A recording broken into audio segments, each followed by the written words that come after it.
In the transition Newton and Leibniz assignment, we'll be taking a closer look at the controversy behind the development of calculus. I frame this with a quote from Galileo. Mathematics is the language with which God has written the universe. In this sense, mathematics is the language by which man learns about the nature of how the universe works. The development of calculus cannot simply be credited to just one man, but to mankind, who through the ages have made progress in understanding God's design. The ancient Greeks, including Zeno, Eudoxus, and Archimedes, began considering the infinite, and in doing so, started putting the pieces together for a calculus approach. Around 450 BC, Zeno is one of the first to consider infinity. His paradoxes would lead future mathematicians to consider infinite series. Then around 360 BC, Eudoxus was able to calculate an approximation for pi using his method of exhaustion. He noticed that as the number of sides of an inscribed and circumscribed polygon about a circle increased, their areas approached the area of the circle. Today we would use this method to find a range of values for pi infinitesimally small using limit notation. Archimedes also made use of Eudoxus' method of exhaustion, but he took it one step further,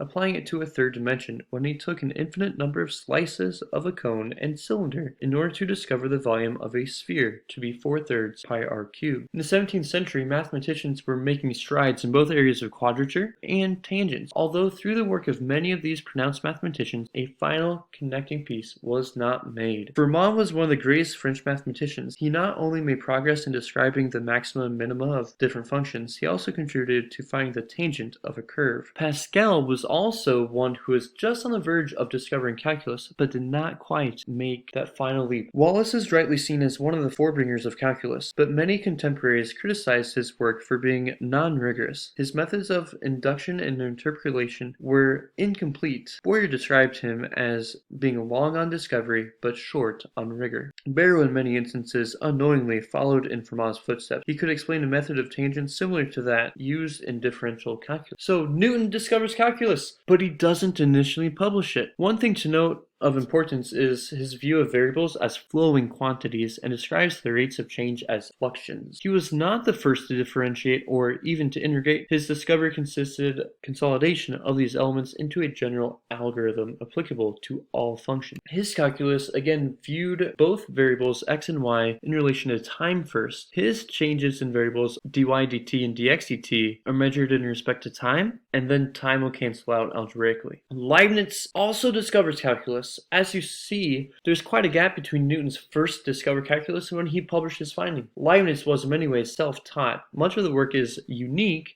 in that he rediscovers many of the same concepts found by previous mathematicians. By 1676, Leibniz arrived at the same conclusion that Newton had, but he published it first in 1684. Unlike Newton, Leibniz based his calculus not on geometrical movements in relation to time. Instead, he viewed functions more algebraically, and thus, even though they arrive at the same conclusion, their work looks very different from each other. So there's a few that begins. Leibniz would assume, since he was the first to publish, that he should get credit. However, Newton points back to his collaboration back in the 1660s to show that Leibniz could have plagiarized his work. Newton's seen, at least in England, as the winner of this feud. However, you will see that today, much of our view of calculus comes from Leibniz's calculus rather than Newton's.